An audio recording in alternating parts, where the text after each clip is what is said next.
Let's begin what's trending by focusing on reactions to the hashtag Free Nnamdi Kanu protest in Abuja and the southeast states led by activist Omoyele Sowore. The protest brought activities to a near standstill on Monday, October 20th, despite a court order and police warnings. Security operatives fired tear gas and gunshots to disperse protesters in Abuja who are demanding the release of the detained leader of the indigenous peoples of Biafra. In Abuja, the protest began near Transcorp Hilton with protesters chanting, "Free Nnamdi Kanu now." Meanwhile, President Tinubu's special advisor on information and strategy, Bayo Onanuga, criticized one of Nnamdi Kanu's lawyers for participating in the Free Nnamdi Kanu protest, raising concerns about professional ethics and the principle of sub judice. Onanuga, in a post on X, expressed disappointment over the lawyer's decision to join what he described as a shambolic protest, stating, and I'll pull up Bayo Onanuga's post on X there. He wrote, "I spotted Aloy Ejimako, one of Nnamdi Kanu's lawyers, among the small group of protesters mobilized in Abuja by Omoyele Sowore. I wonder what Mr. Ejimako was thinking when he decided to join this shambolic protest. As a lawyer, he should be aware of the principle of sub judice, particularly in relation to the ongoing treason case before the court, rather than focusing on preparing a strong case.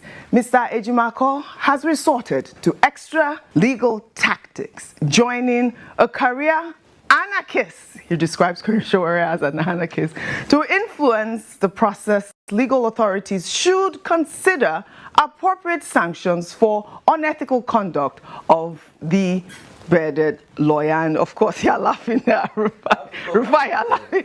You're laughing. Yes. I'll give you the opportunity. Yes, he called him an anarchist. Sowore was on our nightly news program, Primetime, where he confirmed that Nnamdi Kanu's lawyer, Ejimako, and his brother were arrested. Rufai, I know that you want to speak on this, so I'll give you the floor. I mean, the lawyer has been arrested at this moment.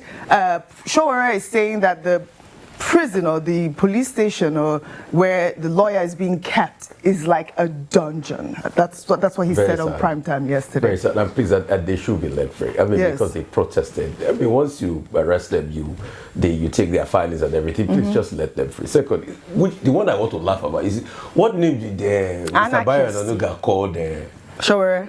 No, there's another. Is there something anarchist? He said he's called him an anarchist. No, I want the exact name because I want to laugh very well. Isn't it persistent anarchist? Was it persistent? Is it persistent anarchist? I want the exact word because that word is really intriguing to me. You know what? I want the exact word. Tell me.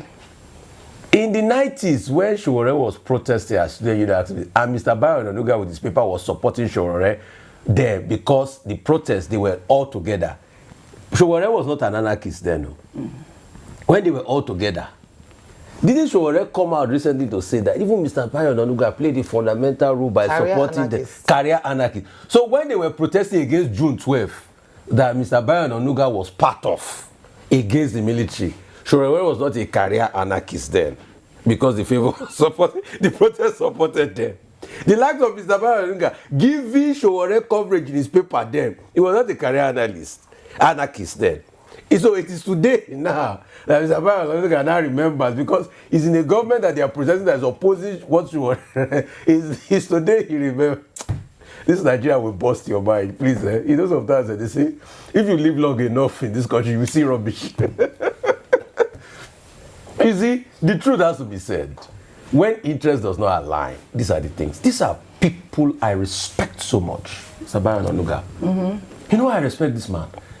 He had so much fundamentals then. He was told to come and apologize for something, about his story or something. He said never. You mean Bayo Onanuga's? Yes, back in the 90s. No, I'm talking. No, it's not now. I'm saying history. Okay. Back in the 90s. That's why they left Concord. And they went to set up the news then. Him and the great Babafemi Ojodu, they were told to come and apologize. I said, no, we're not going to put in a word. They stood for their conviction. I will still always remember and respect Mr. Bayo Onanuga for that. Because they were those that were in the midst of struggle in this country. But today, like I asked, what changed? It's the same better Nigeria these guys are protesting for that you, Mr. Bayo Onanuga, protested for there. Now you are slamming the lawyer. When them Ganifa were me and then Femi Falana were protesting them, marching for June 12th, you didn't remember to report them to the NBA then because you are on the same side. Now that it has changed now, you say the lawyers, the Jimako and the likes are sub judice. Oh, let's go into the itinerary of sub judice. You know how many matters that are sub judice that people prognosing? All we are calling for is sanity in this process. I have not said everything Nnamdi Kanu did was right, but I'm calling for fairness. A court of appeal, I said, leave this man. Even the Supreme Court judgment to overturn all of this. There was one dissenting judge. Igbo leaders went to President Buhari, asked for political solution. And we are hearing dragging of this case, dilly-dallying, here and there. And people come out to protest because it's a national matter.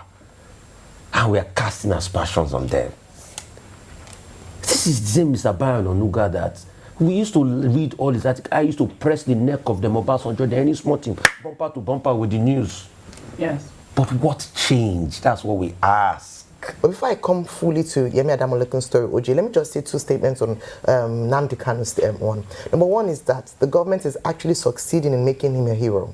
And a number of people have said that they might not necessarily agree with all that he stands for, but by denying him access to justice, they are actually making him a hero. And a lot of people who stand against unfairness and injustice are coming out to speak against it. The second is that Nigeria has lost too much as a result of his consistent incarceration and the lack of respect of this government of the rule of law. I say this because we have lost so much money with the sit-at-home order every Monday in the Southeast, which could have been averted because the same, the same treatment given to bandits and terrorists in the north who actually committed crimes, who actually killed people, whereby they granted them amnesty and they are negotiating with them, and someone who is allegedly a terrorist is starkly different. And this is the selective justice that Nigerians are crying out for. What I want to just say as a sound of warning is that let us not let this thing get out of hand. We've seen the day of protest. It means that the people are not backing down. There's only as much as you can push people back against the wall, but let the government do right and obey court orders with regards to Nnamdi Kanu. This cry has gone on for too long.